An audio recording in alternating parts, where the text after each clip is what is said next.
Hi there, folks. Hey, it is the week of January 29th, and I want to give you a few different very important announcements here. By the way, at the end of this call, I'm going to tell you about a client that I have that is $15 million in debt. And no, they don't make $1 million a year. They make around 600,000, or actually 500,000, 480, 500,000 a year. Very good income, but not enough income to be around $15 million in debt. So we're going to talk a little bit about that at the end. But first, announcements. The first announcement is this: Athene. Athene is killing it from an income standpoint as well as an accumulation standpoint on their fixed indexed annuities. What's changing specifically for apps signed after this Thursday, which is February 2nd, so we need the app signed by February 2nd or earlier, is this. First, let me explain how the product works. The Ascent Pro 10, the way that this product works is the client puts in $100,000. What happens to that $100,000? Boom, it goes to $130,000 immediately because of that benefit base bonus. So the income base, that is, goes to $130,000, 30% bonus. But then for every year that that client defers, triggering the income, there's a 12% simple interest rate. So what is changing on Friday, the 3rd of February? What's changing is that 30% upfront bonus, it is dropping to 20%. And keep in mind, folks, this value is pretty important when that client takes income, because you multiply this value times the payout factor, which is usually higher than our old 4% rule of thumb, right? Which what makes these annuities great. But if this value is low, well, that's ultimately going to determine what their guaranteed lifetime income is. It's dropping by 10% on this Friday. So apps need to be signed prior to this Friday, which is Thursday, February 2nd. So make sure you call me, email me, whatever. I can run you an illustration.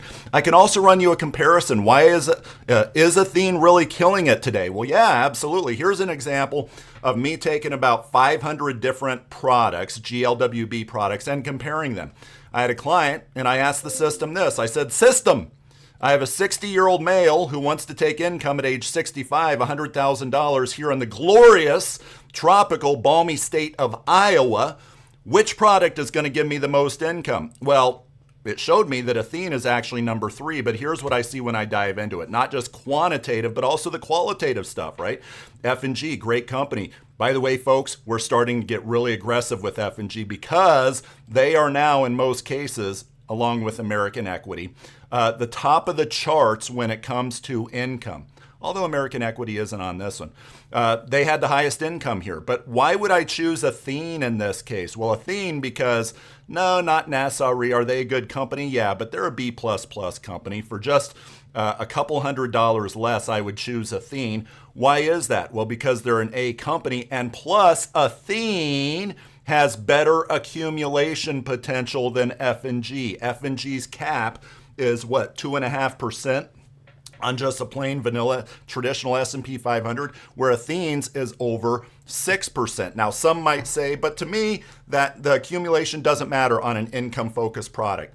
I get that, but tell that to the clients when they look at their statement a year from now. The market's gone up 20%, and they see that they got 2.5%, right? So I do kind of favor the companies that do have good accumulation, as long as the income is not a huge sacrifice, right? We're only $400 and some less on the income side. So again, Athene is absolutely destroying the competition today.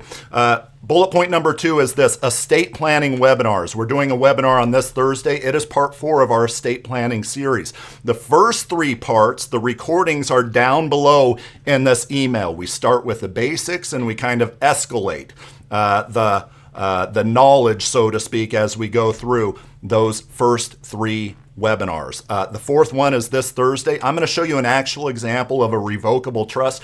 I'll probably show you some durable power of attorneys as well. What do they look like? But we'll also go into the how and the why of various trusts. Why does a charitable remainder trust exist? Well, first of all, charity. But second of all, is it to avoid estate taxes?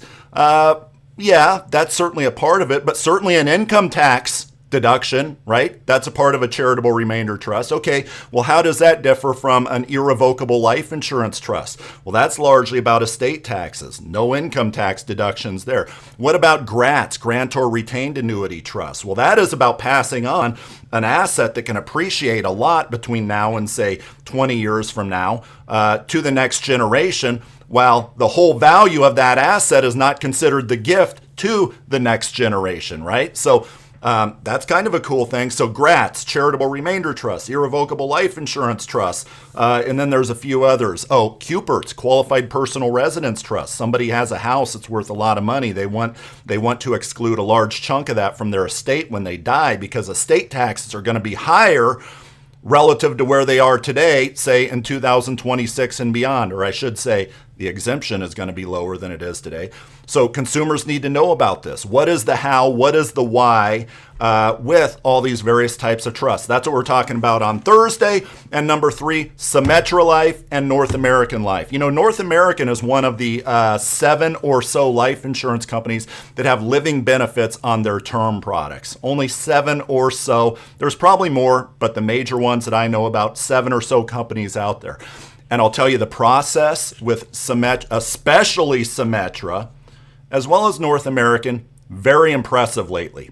Symetra, there are policies being issued within a matter of minutes, not a matter of hours, not a matter of days, not a matter of months, literally a matter of minutes with Symetra, with the way that their system works. They've revolutionized the way that life insurance gets issued, and great convertibility privileges as well, a lot like North American. So ask me about those two companies there. Now, what about my client? So my client comes to me, or this prospect comes to me and says, here's what I make, here's what I spend, here's how much in debt I am. He said, I make about $480,000. I said, okay, that's excellent. So how much do you spend? He laid out his budget there. He spends $600,000, like $120,000 more than what he's making.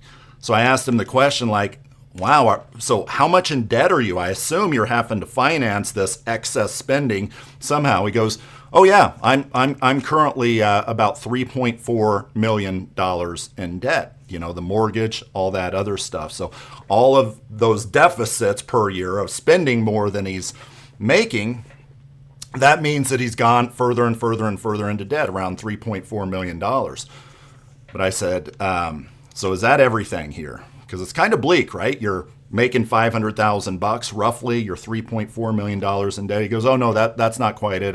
I also owe a bunch of people just kind of IOUs. Granted, these are IOUs that I should pay. These are fairly, important people to pay. And those IOUs are somewhere around the $15 million mark. You're kidding me. $3.4 million in true debt, but then IOUs out there are $15 million. You only make around $500,000 a year. Goes, yeah, so how can you help me get out of my financial situation? I said, first of all, it's going to be a long road either way. You either make more money, you spend less, or you go into default with all this, right? Folks, what did I just explain? What I just explained there was our national budget in 2022 with 7 zeros removed. In 2022, we made around $4.8 trillion. We spent around $6 trillion. Today, we're actually $34 trillion in debt as a nation, but when you take Medicare as well as Social Security, we are actually around $150 trillion in debt as a nation. Imagine if a client came to you with that situation. You would say, good Lord, how are you ever going to get out of it, right? That is our country's national deficit. That is our country's national debt. That is our country's IOUs to Social Security as well as Medicare there. My point to all this is, are you talking with your clients about Roth conversions, cash value life insurance, estate planning? I would argue that in a world where rich people have become evil, so to speak, right, that the estate tax exemption going down by half or so in 2026, I would argue that that is probably a sign of more things to come there, and that people with a lot of money, they're just going to end up paying more and more taxes. So make sure you're leveraging CG Financial Group for those types of conversations, as well as the analytical stuff that goes around that case design. Anything having to do with annuities, life insurance, and long-term care, we are your one-stop shop. Thank you, folks, and have a great week.